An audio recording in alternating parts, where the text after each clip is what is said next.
लोगों का ये मानना है कि औरंगाबाद में उस तरीके का रिजल्ट आएगा जिस तरीके की नाराजगी चल रही है।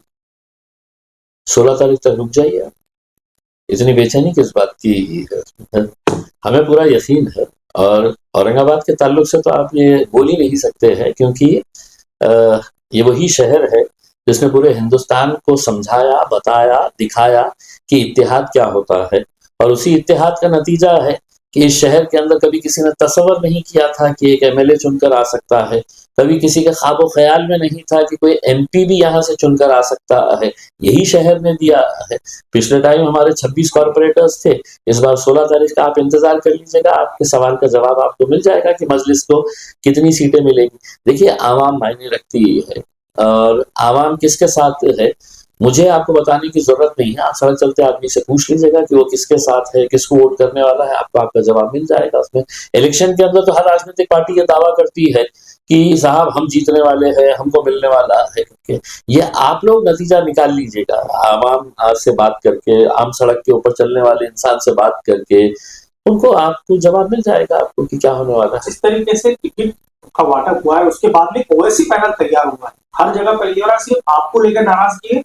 औरंगाबाद शहर की अगर मैं बात करूं, धुलिया शहर है, मुंबई है, हर जगह आपको लेकर सिर्फ नाराजगी है। औरंगाबाद में भी है कि ओवैसी पैनल तैयार हुआ है, उस मामले में क्या आप देखिए, अगर नाराजगी है और अगर उसके बावजूद भी मेरे ख्याल बैरिस्टर असदुद्दीन अवैसी साहब का यकीन मुझ पर है, तो वो यकीन मेरे लिए बहुत मायने रखता है, वो भरोसा मेरे लिए बहुत मायने रखता है। देखिए, हम जितने भी फैसले लिए हैं, हमारा मकसद सिर्फ यही है कि मजलिस को मजबूत करना।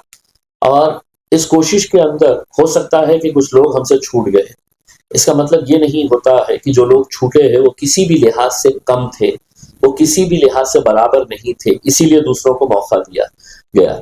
यकीन मानिएगा कि हमारे जो पुराने साथी है, हमारे जो पुराने लोग हैं, वो भी उतने ही मजबूत है, वो भी उतने ही अच्छे इसमें किसी लिहाज से वो कम नहीं है। लेकिन आज जब अगर पार्टी ये फैसला कर रही है कुछ नए चेहरों को मौका देना चाहिए, कुछ नए लोगों को जोड़ना चाहिए, तो मेरे हिसाब से जितने सीनियर लोग हैं उन्होंने इस फैसले के ऊपर अगर लब्बैक कहा होता तो यकीनन पार्टी बहुत मजबूत हुई होती। उनकी नाराजगी भी जायज है और मैं भी उनकी नाराजगी को समझ सकता हूँ। इलेक्शन के अंदर जब एक टिकट के पीछे 50 लोग दावेदार है और 50 में से 20, 25, 30 ऐसे है कि एक ही सफ में खड़े हुए हैं, आप किसको पसंद करें, किसको निकाले, ये फैसला लेना बहुत मुश्किल है।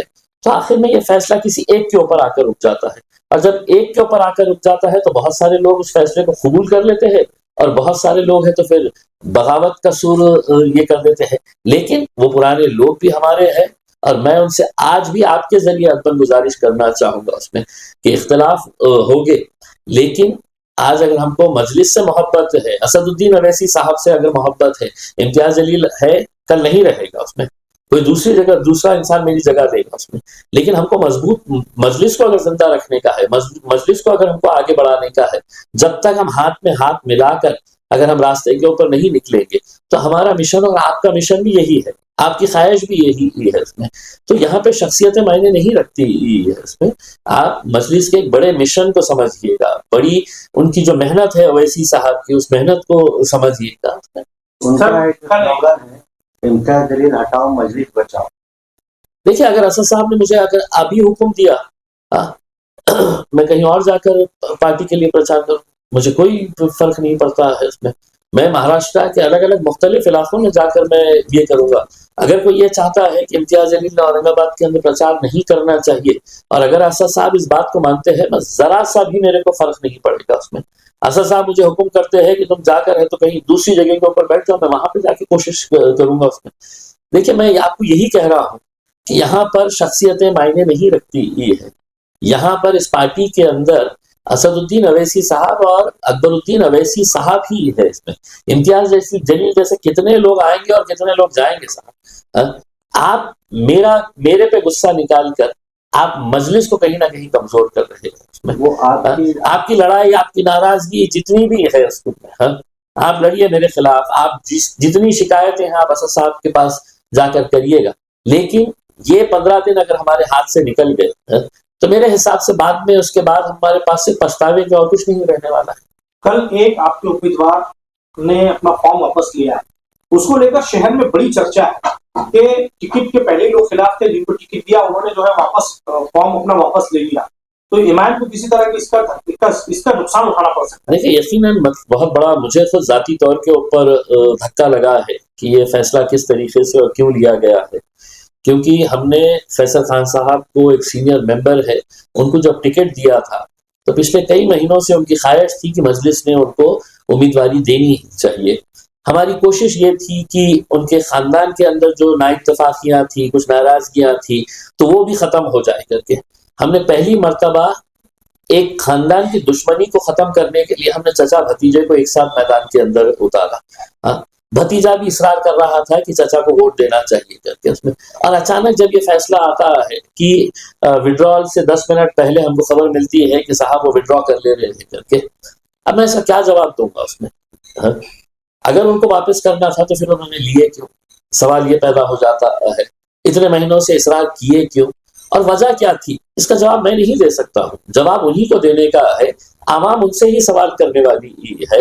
अगर कोई दाग लगना है तो उनके ऊपर ही लगना है। इसमें हमने तो हमारी एक एक सीट के लिए 50-50 लोग दावेदार थे, हमने 39 लोगों को हमने दरकिनार करते हुए अगर किसी एक बंदे के ऊपर हमने फैसला लिया और वो बंदा भी अगर हमारे पास से अगर दूर जा रहा है तो ठीक है, मतलब जवाब उनसे मांगिएगा। जो लोग विरोध कर रहे हैं उनमें से कुछ लोग आपके टच में है क्या? वो लोग वापस ईमान की तरफ? देखिए, मैं आपके जरिए कहना चाहता हूँ, इम्तियाज जलील मजलिस का एक बहुत छोटा सा सिपाही है साहब। मुझे असद साहब ने एक जिम्मेदारी दी है, अगर मेरे से अगर किसी की नाराजगी है, मैं अपना सर झुकाकर उनके पेट में मुंडी डालने के लिए तैयार हूँ। उसमें इम्तियाज जलील छोटा नहीं होगा साहब इसमें, क्योंकि मेरा मकसद जो है वो मजलिस को आगे लेके जाने का है। और मैं जैसा आपको ये बताया उसमें कि जितने भी नाराज लोग हैं, मैं उनको कतई ये नहीं मान रहा हूँ कि वो मजलिस के बाहर है करके। वो पहले भी मजलिसी थे और कट्टर मजलिसी थे, आज भी मजलिसी है, और यकीन मानिएगा वो कल भी है तो मजलिस के साथ ही खड़े रहेंगे उसमें।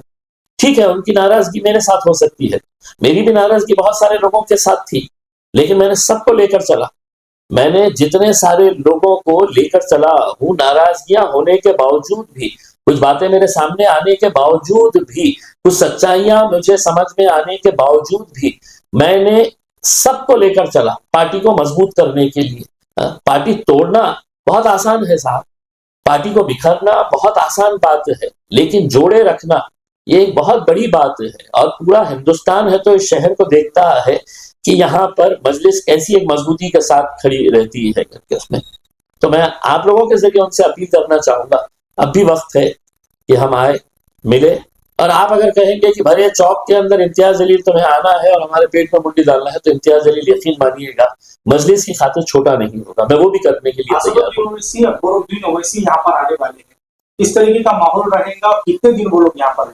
देखिए, 7 तारीख के दिन हमारा पहला जलसा रहेगा असदुद्दीन अवैसी साहब का अमखास मैदान के ऊपर, और वहां पर एक बड़ा जलसा होने वाला है। उसके बाद अकबरुद्दीन अवैसी साहब के भी जलसे होने वाले हैं, हमारे बिहार के अख्तरुल ईमान साहब आने वाले हैं, और असदुद्दीन अवैसी साहब काफी वक्त यहाँ पर निकालने वाले हैं। तो माहौल देखिएगा, इंशाल्लाह अच्छा होगा। कल आपके जालना के बयान के ऊपर आज संजय सिरसाट ने कहा है कि एमआईएम सिर्फ पैसे कमाने के लिए मार्केट में बैठी है। उन्होंने इल्जाम लगाते हुए ये कहा कि बाबरी मस्जिद का जो डिसीजन आया था उसके अंदर ओवैसी फैमिली को इंजीनियरिंग कॉलेज, मेडिकल कॉलेज दिया गया। इस बयान को कैसे देखते हैं? संजय सिरसाट गुवाहाटी में क्या पूजा करने के लिए गए थे? वहां की मंदिर, मशहूर मंदिर है वहां पे, तो भगवान के चरणों के अंदर गए थे कि ये बोलने के लिए कि साहब मैं प्रामाणिक तरीके से जिस पार्टी ने मुझे बड़ा किया है उस पार्टी के साथ रहूंगा करके। खोखो में बिकने वाले ये लोग ये मुझे सिखाएंगे, ये मुझसे कहेंगे कि इम्तियाज जलील पैसों के लिए या मजलिस पैसों के लिए खड़े रहती है करके उसमें। आज अगर हमारे पास, मजलिस के पास पैसे रहते तो शायद वो दिन दूर नहीं है कि हम इनके पास पैसा फेंकते तो ये मजलिस के नारे लगाते हुए हमारे घर के सामने भी खड़े रहते हैं करके। तो संजय सिरसाट की वजह से लोगों से आप मुझे ये तुलना मत करिएगा उसमें। पैसों में बिकने वाले लोग किसी दूसरे के ऊपर उंगली उठाने से पहले समझ ले कि तुम्हारा घर भी शीशे का है। सर, 65 से महाराष्ट्र में देखा गया कि 65 से ज्यादा उम्मीदवार बिन विरोध चुन के आ चुके। गुंडागर्दी कहते हैं इसे, भारतीय जनता पार्टी और एकनाथ शिंदे साहब की गुंडागर्दी। उसी का नतीजा है कि यहाँ पर लोकशाही को किस तरीके से खत्म किया जा रहा है, कि उम्मीदवारों को जबरदस्ती उठाया जा रहा है, आरओ को, रिटर्निंग ऑफिसर को कैसा है तो ताकीद की जा रही है कि इनका साथ देना चाहिए, हमारे उम्मीदवारों का साथ देना चाहिए। कल लोकशाही जिंदा रहेगी क्या? आप ये बताइएगा कि इलेक्शन ही नहीं होंगे, तो फिर आप इलेक्शन ले क्यों रहे हैं? 65 की क्या बात कर रहे हैं आप? इलेक्शन ही मत कीजिएगा, आपके पास तो सत्ता है, प्रशासन है, पुलिस है, पैसा है, गुंडागर्दी है, सब चीज आपके हाथ में है, तो आपसे 65 से क्यों खुश हो गए हैं? आप इलेक्शन ही नहीं लड़ाना था। सारे उम्मीदवार दूसरे पक्षों के उनको उठा के लेके जाना था, कहीं कमरे में बंद कर देना था, पुलिस को कॉर्डन ऑफ करवा देना था एरिया, और डिक्लेयर कर देना था कि हम जीत गए हैं करके। देखिए, यही खेल चल रहा है कि सत्ता के लिए हम किसी भी हद तक जा सकते हैं। आज आप औरंगाबाद शहर के अंदर देखिए, क्या भारतीय जनता पार्टी के अंदर कार्यकर्ता नहीं है? क्या संजय सिरसाट साहब का बेटा और बेटी ही है तो सत्ता में आएंगे? बाकी के कार्यकर्ता गोटियां खेलते बैठेंगे उसमें। मेरा भी बेटा है, मेरे भी परिवार के लोगों ने मुझसे टिकट मांगा था, लेकिन मैंने किसी को नहीं दिया। मेरे घर में तो कोई नहीं इलेक्शन लड़ेगा, लेकिन मेरे रिश्तेदारों के अंदर भी बहुत सारे लोगों ने सुझाव किए थे कि इनको खड़े कर दो, मैंने किसी को नहीं किया, क्योंकि ये परिवारवाद का मामला नहीं है। जो मेहनत करता है उसको टिकट मिलना चाहिए। लेकिन एक एमएलए का बेटा खड़ा हुआ है, एक एमएलए की बेटी खड़ी है, एक बेटा खड़ा हुआ है, एक दामाद खड़ा हुआ है, एक बहन खड़ी हुई है, एक अम्मा खड़ी हुई है, तो बाकी के कार्यकर्ता गोटियां खेलो जाके उसमें, और फिर नारे लगाओ उनके घर के सामने बस जाके। तो यही काम रह गया है ना तुम्हारा। इलेक्शन कमिश्नर उस पर कौन चौकसी करेगा बोलता है? क्या की चौकसी करने वाले? लोकशाही के अंदर ये मुमकिन हो सकता है क्या कि 65 उम्मीदवार बगैर इलेक्शन के आप मैदान के अंदर उतार देते हैं? तो ये सब जो राजनीति का एक गंदा खेल खेला जा रहा है, पैसे की और ताकत की और सत्ता की बुनियाद के ऊपर, आप बाकी के सभी उम्मीदवारों को या तो पैसे से खरीद रहे हैं, या डरा रहे हैं, या धमका रहे हैं, और फिर बोल रहे हैं कि हमने 65 उम्मीदवार बिन विरोध जिता दिए हैं करके। बिन विरोध नहीं जिताए हैं, आप साफ बोलिए हमने गुंडागर्दी करके है तो इन लोगों को जिताए हैं। क्या भूमिका रहेगी आपकी? क्या इस बारे में हम क्या कहेंगे साहब? अगर इलेक्शन कमीशन ने अपने कान पे हाथ रख लिया है, अपने आंख को बंद कर लिया है और अपने मुंह पे पट्टी बांध ली है, तो इम्तियाज जलील और आप भी कुछ नहीं कर सकते हैं। हमको इस तमाशे को सिर्फ देखना है बस। काय बोलतो दादा? तू टिकट घ्यायला पाहिजे का तुम्हाला? किती साल होतं ऐसे पत्रकारिता फोटो लेके घूमते बैठे? काय क्या अभी देखा तुम्हारे हाल क्या है? हमारे तो भी अच्छे, बहुत अच्छे हैं हमारे। नहीं तो सबके देखो, बाकी दूसरों लड़ने पड़ रहा था, मतलब क्या? बाकी दूसरों के देखो, हमारे पास के जितने भी थे अपने अपने ऑफिस के सामने है तो फोटो जलाओ, ये करो, वो करो। हमारे पास